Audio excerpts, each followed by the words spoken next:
ఎండాకాలం వచ్చిందంటే ప్రతి తెలుగింట్లో తప్పకుండా చేసుకునేది మామిడికాయ పప్పు. వేడి వేడి అన్నంలోకి నెయ్యి వేసుకొని పుల్లటి మామిడికాయ పప్పుతో తింటే ఆ మజానే వేరు. ఊహిస్తూనే నోరూరిపోతుంది కదా. మరి పెద్దగా హడావిడి లేకుండా సింపుల్గానే కానీ కమ్మగా ఉండే ఈ మామిడికాయ పప్పు ఎలా చేయాలో ఈ వీడియోలో చూసేద్దాం. ముందుగా 2 పచ్చి మామిడికాయలను తీసుకొని చెక్కు తీసి మీడియం సైజ్ ముక్కల్లాగా కట్ చేసుకొని పక్కన పెట్టుకోవాలి.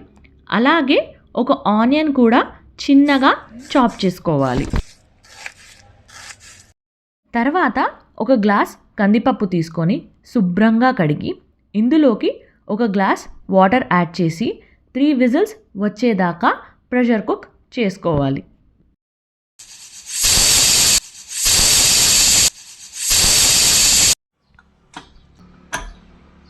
కుక్కర్ చల్లారిన తర్వాత పప్పులో చిటికెడు ఉప్పు అలాగే పసుపు కూడా వేసి మెదుపుకోవాలి.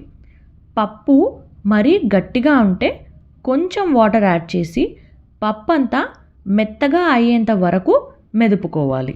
ఆ తర్వాత ఒక కడాయి పెట్టుకొని ఒక 2 టేబుల్ స్పూన్ల ఆయిల్ యాడ్ చేసి ఆయిల్ హీట్ అయిన తర్వాత 2 ఎండుమిర్చి, 4 నుంచి 5 వెల్లుల్లి రెబ్బలు, 1/2 స్పూన్ శనగపప్పు, 1/2 స్పూన్ జీలకర్ర, ఒక రెమ్మ కరివేపాకు అలాగే కొంచెం ఇంగువ కూడా వేసుకోవాలి. తర్వాత కట్ చేసుకున్న ఆనియన్ ముక్కలు వేసి లైట్గా ఫ్రై చేసుకొని 7 నుంచి 8 పచ్చిమిర్చి చీలికలు కూడా యాడ్ చేసి వేగనివ్వాలి. ఒక 3 నిమిషాల తర్వాత మామిడికాయ ముక్కలు కూడా యాడ్ చేయాలి. కొంచెం పసుపు కూడా వేసి ముక్క కొంచెం మెత్తబడుతున్నప్పుడు రుచికి సరిపడా ఉప్పు కూడా యాడ్ చేయాలి. తర్వాత 2 నుంచి 3 టేబుల్ స్పూన్ల కారం యాడ్ చేసుకోవాలి.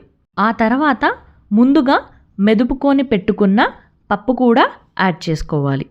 బాగా కలిపి ఒక 1/2 గ్లాస్ వాటర్ యాడ్ చేసుకోవాలి.